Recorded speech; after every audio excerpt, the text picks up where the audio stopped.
প্রত্যেক দিনের মতোই তোমাদের কাছে আমি রেসিপি নিয়ে চলে এসেছি। কিন্তু আজ আমি একটা রেসিপি আনিনি, আজ দুটো রেসিপি এনেছি। কি কি রেসিপি এনেছি দেখবে তো? তো চলো চলো আমার সাথে রান্নাঘরে। দেখো, প্রথমেই দেখে বুঝতে পেরে গেছো, একটা হচ্ছে ফ্রাইড রাইস, আর সেকেন্ডটা তো বুঝতে পারোনি। সেকেন্ডটা হচ্ছে বানাবো ফ্রাইড রাইসের সাথে একটা চিকেনের নতুন আইটেম। এটা হচ্ছে কাশ্মীরি চিকেন। কিভাবে বানাচ্ছি দেখতে থাকো। দেখো, প্রথমে একটা মশলার পেস্ট বানাচ্ছি। পেঁয়াজ, আদা, রসুন আর কাঁচা লঙ্কা মাংস অনুযায়ী পরিমাণ মতো নিয়ে নিয়েছি।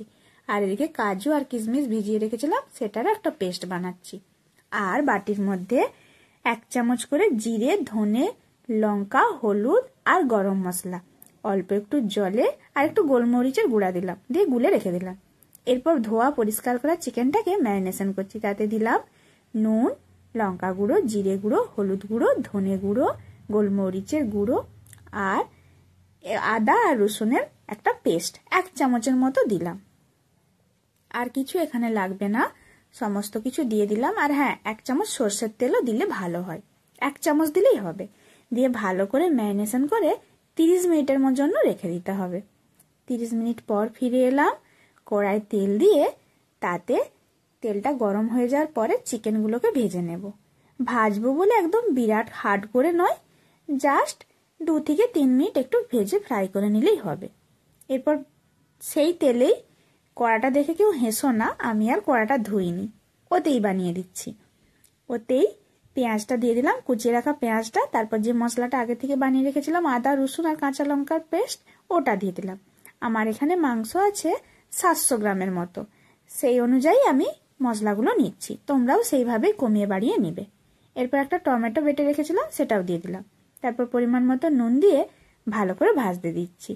আর একটু টেস্টের ব্যালেন্সের জন্য হালকা একটু চিনি দিয়ে দিলাম।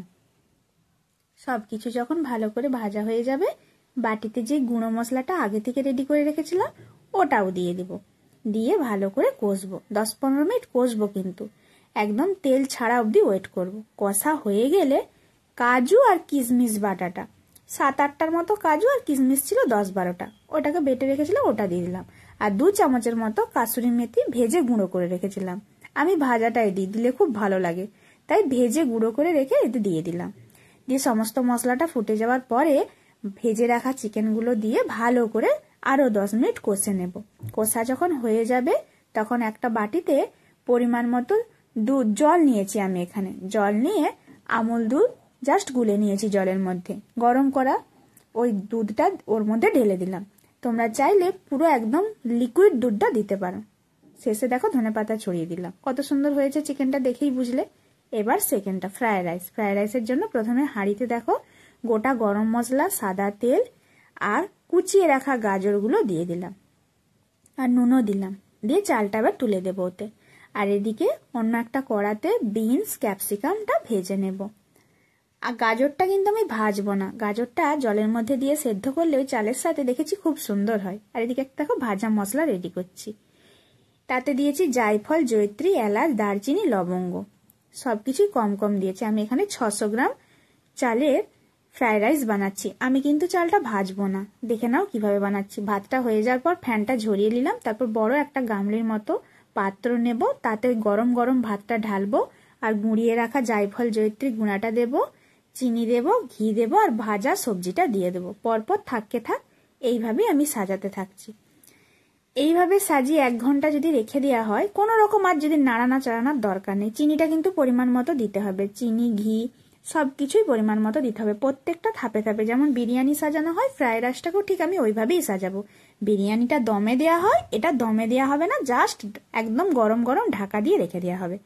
1 ঘন্টা পর আমি তোমাদের কাছে নিয়ে এসেছি ফ্রাইড রাইসটা। দেখো, একটা চালও ভাঙবে না, একদম নতুন পদ্ধতিতে আমি ফ্রাইড রাইসটা বানাচ্ছি। কোনো রকম কিছু হবে না, আর একদম গরমই থাকবে, যেহেতু গরম গরম ঢাকা দিয়ে রাখা হবে।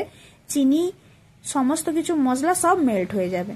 এরপর হাতে করে নাড়াচাড়া করে ওইভাবে সার্ভ করলেই হবে। আর চিকেনটাও আমি সার্ভ করছি, দেখে নাও। চিকেনের লুকটা দেখেও বুঝতে পারছো কাশ্মীরি চিকেনটা কতটা সুন্দর হয়েছে, কতটা লোভনীয় হয়েছে। তোমরা একবার এইভাবে বানিয়ে দেখবে। চিকেন আর রাইসটা, ফ্রাইড রাইসের সাথে আমি চিকেনটা সার্ভ করেছি। আমার কিন্তু ফ্রাইড রাইসের একটা চালও ভাঙেনি, আর প্রত্যেকটা চাল থেকে কত সুন্দর ভাত হয়েছে তোমরা নিজেরাই দেখে নাও। আশা